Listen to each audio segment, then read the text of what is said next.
Bonjour chers internautes, bonjour bandeko de biso nyonso oyo boza kolanda biso na planète Nana Fille. Encore une fois merci na maman Nana Fille pour l'opportunité oyo apesi biso pour tozala sous liboso na bino na écran. Maman Nana en direct de London. Mbote na yo kuna osali na bana na bakoko nzamba zala na bido.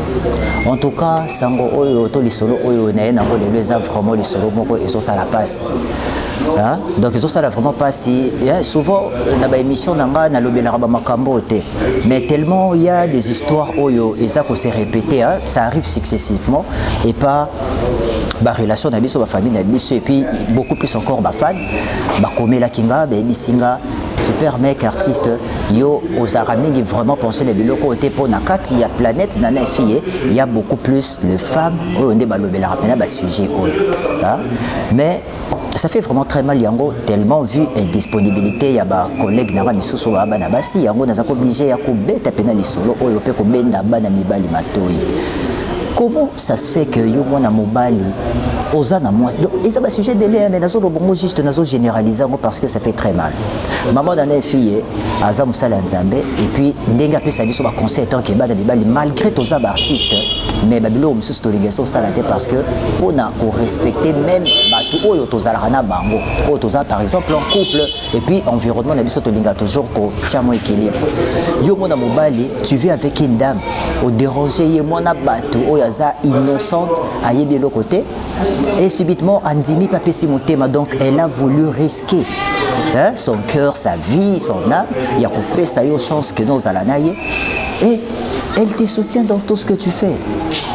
Nyonso Ozo Salé est en train de te soutenir et puis en fin de compte on va finir par décevoir mais ils ont sens d'accord nazo babongo parce que ngabo na mobali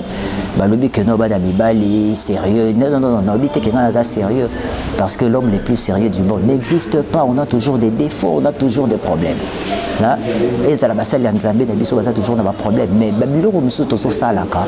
to e baraka ata lelote ata lobite ata lobi okuna et zonge la biso ce qui ezonge pas na yote et kozonga na descendance na yo hein? Il y a des jeunes oyo au moins pas que donc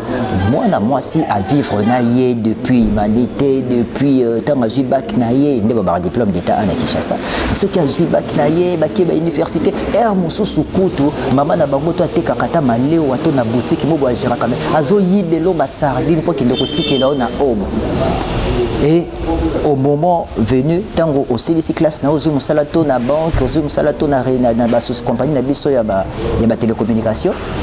Oye kozwa na yo susu moi mususu sans pour autant ozalata na reconnaissance wana ya fille oyo azaki ko soutenir yo azoyiba même maman na mbongo moi bénéfice wana yo ko semso ko esi bongo to abela kito ni juste pour zwata moi $5 wana apesa yo okende ko vivre na ngwata na obo. Mais tango lelo koma moto je musala ko mobake dans aza mwasi ya niveau na yo te bande ko biso mibali tozala bato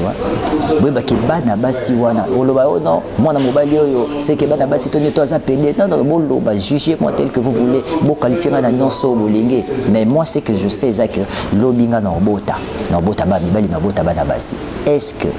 si je me comporte bien envers ma fille oyo tozana bango to environnement na kaka na robuka kama malabu mais quand au fandi boye mais fille moraza kuna na ngaba anyonga po na yo parce que au sala eboy okuna na lemba anyonga po na yo parce que au sala eboy et toi tu penses que ata pena ozala ramisa nzambe to kenda ba retraite yango okanisi nzamba ko protéger o kaka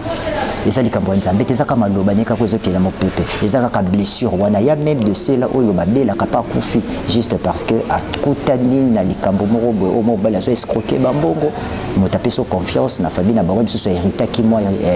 fortune moko boye alobi non mobali na ngai tozali soit copain na ngai na moni ko intelligent na wito za place moko pona to évoluer denga na ba business na ngai mais yo zui escroquer bambongo kimi na basi misusu est-ce que c'est normal ce que c'est na lobby bongo bakino na côté là-bas na basi non na côté là bango té mais c'est vrai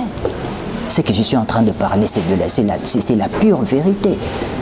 yango na mokili faut koyeba kotambola yango boka okomi na ba 50 ans 60 ans ta vie simba te makambo simba to zaka chômeur to zaka chez les parents mais peut-être est-ce que ozongi na sima osali rétrospection de balobaka pona otala na sima na est-ce que otika combien de filles na ba blessure intérieure otika combien de personnes ou escroka batuni ta vie na yo même soit pesa ki au moins opportunité mo moi confiance au gérer les mots ko zo ko iseli cop na ye na ba na makambo bébé nda ko m'enfouter ça c'est normalité.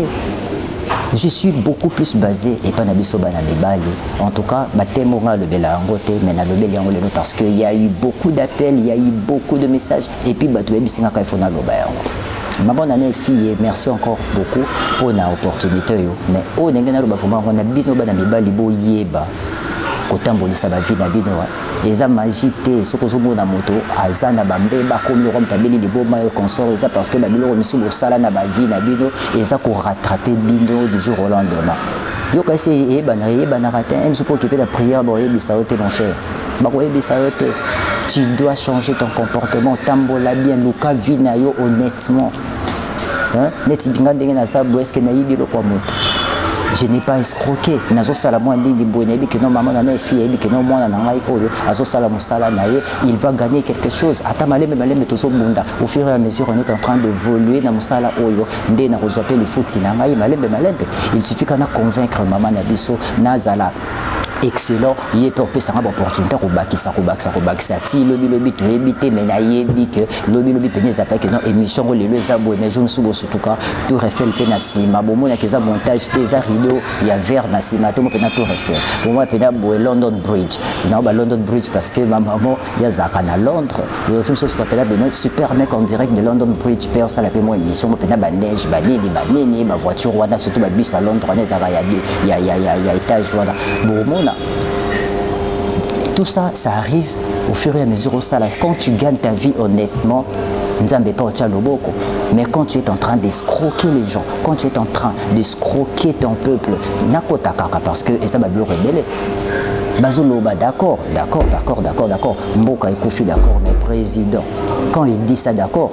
Azamoto Liboso, donc notre représentant, le premier citoyen de la République, il ne peut pas, dans le lobby bien, selon moi, il ne peut pas dire ça, mais quand il a dit ça, c'est vrai. Mais tout ce qu'on est en train de vivre, l'ambo qui est au Koufa. Il n'y a pas de trucs, honnêtement, mais ce n'est pas lui qui a fait ça. Et ça a coûté en gros. D'accord? Mais il faut ça l'aider Moussala avant mandat ici la police a évolué. Il y a beaucoup de zones qui sont escroquerie, des blessures intérieures, oyo, bana libali baza ko infliger na bana basi. L'amour est tellement simple, il suffit seulement d'aimer pour bon excusez pour moi les agréments oyo mais bozala nanzela botambola nanzambe surtout et puis soko lingi mototé papa tikaye sala vino luka o lingi au lieu au kosa mona bato au lieu bambongo o escroquer après lobi que dans lesquels peut-être dans l'esprit n'escroquer na bambongo banini mais quand il va plairer dans son coin yeba ke ma mis netango etanga malobo azoloba ezokende na mopepe ko komela ope ko zoyo tozala honnête na vie totambola kitoko. Cette émission est ça qui est exclusivité parce que ça qui est la programme vu bah problème ko tozo ke belé tout au long de la journée yango pe na profiter pe da kolobelango. Nous les jeunes garçons totambola na lima tozala no totambola no au monde ndenge banzani ko fungwama bana no boza ba problème te tozala bien. Donc c'est ça. Tel que moi je suis en train de faire là, je suis un artiste mais na mimele limbondo te mais je dis que ceux qui nazo sala basi mabe kokosa artiste au boke ba poto basi mbo hede bango ko na poto kuna aboyi mwasi wana komine na mwasi mususu est-ce que to komona mwasi ana mwana bato na kayu na poto azo sunga yo amemi na poto abengisi yo po osabsala mais yo zo décevoir ye et ça normal te. Merci na maman na fille bon continuer ko s'abonner na chaîne Biso Planète na fille bozala dessus te. C'était bien votre humble serviteur super mec. Merci na caméraman na Biso monteur Rodrigue Wawanza Mapambola Bido. On se retrouve à la prochaine. Bye.